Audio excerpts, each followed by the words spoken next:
Paano natin malalaman na sulpot o peke ang isang iglesia? May mga palatandaan po yan. Una sa palatandaan, not founded by Christ. Alam naman po natin na isang iglesia lamang ang itinatag ng ating Panginoong Jesucristo. Ayon nga po sa Ebanghelyo ni San Mateo, "And I tell you that you are Peter, and on this rock I will build my church." Kung mapapansin po natin, naka-singular form ang salitang church, na ibig sabihin, iisa lamang. At ang ating Panginoong Hesus mismo ang nagtatag ng iglesia na ito almost 2,000 years ago. At malinaw naman na sa bansang Israel, unang lumitaw ito. Ngunit bakit napakaraming sekta ang nagsusulputan ngayon? Ayon po sa Center of Study of Global Christianity at Gordon Conwell Theological Seminary, ay mahigit 40,000 Christian denomination and organizations sa buong mundo. Sa more than 40,000 na ito, alin dito ang totoo? Meron po tayong tatlong basihan. Una, sino ang founder nito? At kung hindi si Kristo, malamang iisang tao. At kapag tao ang founder nito, magtaka ka na. Dahil ito po ay patotoo sa sinasabi ng ating Panginoong Jesucristo na sapagkat may lilitaw ng mga huwad na Kristo at mga huwad na propeta. Magpapakita sila ng mga kamangamangang himala at mga kababalaghan upang iligaw kung maaari maging ang mga hinirang ng Diyos. Kaya huwag kang magpakampante o kahit ang pamilya mo. Pangalawa po dito, kailan po ito itinatag? Ayon po sa history, Jesus proclaimed His church almost 2,000 years ago. Kaya matutukoy mo po kung peke ang isang iglesia kung hindi ito tumutugon sa taon ng pagkakatatag ng ating Panginoong Jesucristo. At kung ang iglesia na ito na kinakaniban mo ay nagsimula lamang mula 15th century, naku po, mag-isip ka na. Pangatlo, saan ito itinatag? Nagsimula po ang tunay na iglesia ng ating Panginoong Jesucristo sa bansang Israel, hanggang sa lumaganap sa Roma na kung saan ay naging malaking rason upang kumalat sa buong mundo. Now, kung ang iglesia na kinakaniban mo ay nagsimula lamang sa ibang sulok ng mundo, lalong-lalo na kung ito ay made in the Philippines, magtaka ka na at baka nabudol ka na. Malalaman lamang po natin kung tunay ang isang iglesia o isang sekta kung si Kristo, ayon po sa Mateo 16:18, ang nagtatag po nito. Kaya kung isa ka po sa mga kaanib ng ganitong iglesia, mag-isip-isip ka na. Pangalawa po sa batayan natin, kung peke o sulpot ang isang iglesia, ito po ay nagtuturo ng doktrina ng dyablo. Kung itinuturo nito ang doktrina ng demonyo. At ito po ay malinaw na sinasabi ni San Pablo. Maliwanag ang sinasabi ng Espiritu na sa mga huling araw ay tatalikuran ng ilan ang pananampalataya. Susunod sila sa mga mapanlinlang na espiritu at sa mga katuruan ng mga demonyo. Ang mga katuroang ito ay pinapalaganap ng mga taong sinungaling at may mga manhid na budhi. Ipinagbabawal nila ang pag-aasawa at ang ilang uri ng pagkain, mga pagkaing nilikha ng Diyos upang kaining may pasasalamat ng mga mananampalataya at nakakaunawa ng katotohanan. Ang lahat ng nilikha ng Diyos ay mabuti at walang dapat ipalagay na masama. Sa halip ay dapat tanggapin may pasasalamat sapagkat ang mga ito ay nilinis ng salita ng Diyos at ng panalangin. Take note, ito ay nagbabawal ng pag-aasawa at pagbabawal din ng ilang uri ng pagkain. May mga sekta ngayon na kapag hindi ka member ng kanilang iglesia ay pinagbabawal nila ang pag-aasawa dito. At may mga sekta din na nagbabawal ng ilang uri ng pagkain. Take note, doktrina ng demonyo. Maliban sa mga Gnostics na nagbabawal ng pag-aasawa, may ibang sekta rin na nagbabawal sa hindi pag-aasawa sa hindi kaanib nila at nagbabawal ng ilang uri ng pagkain kagaya ng pagkain ng dinuguan at ng iba pa.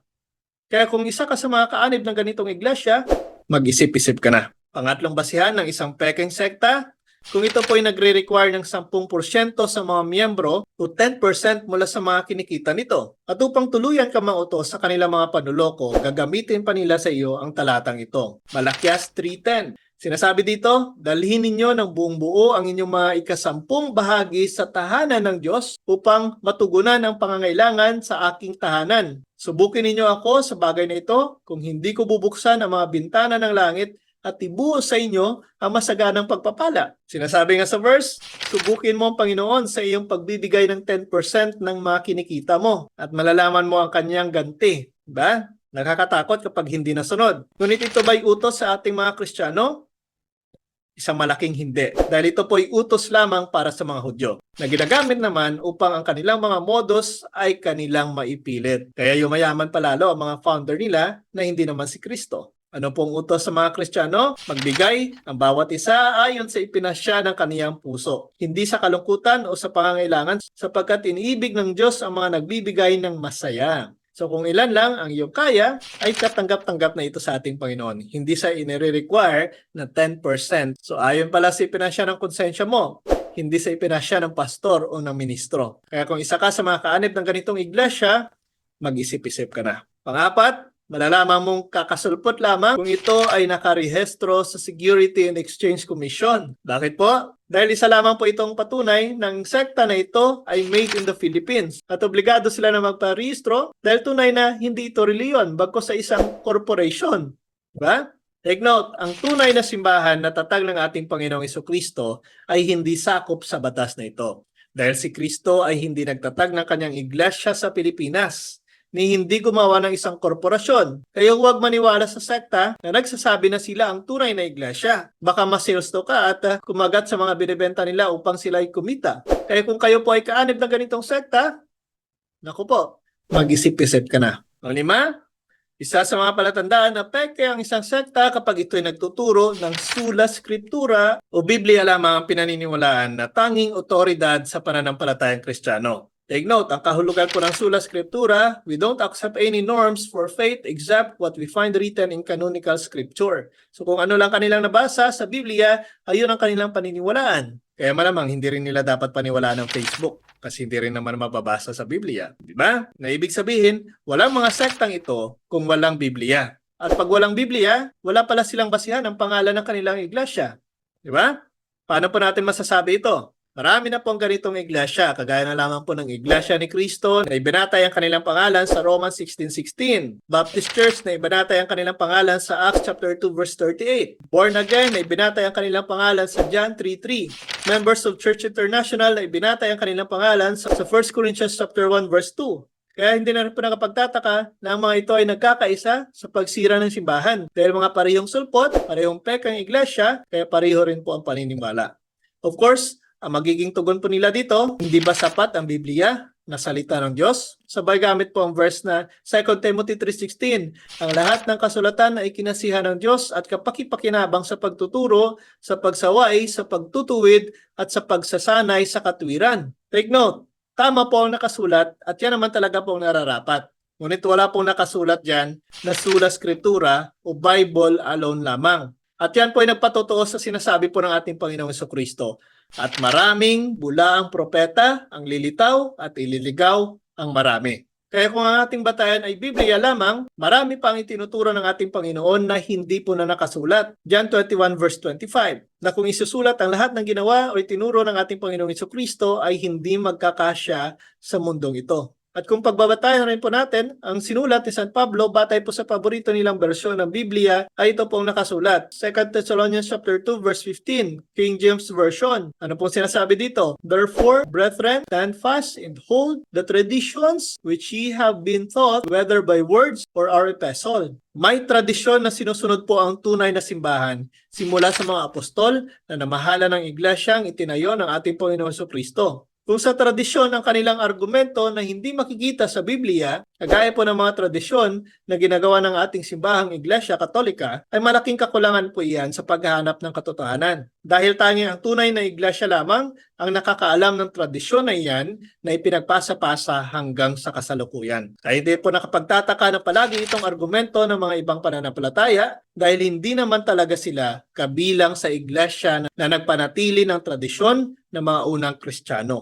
Wala na silang koneksyon sa ating mga apostol.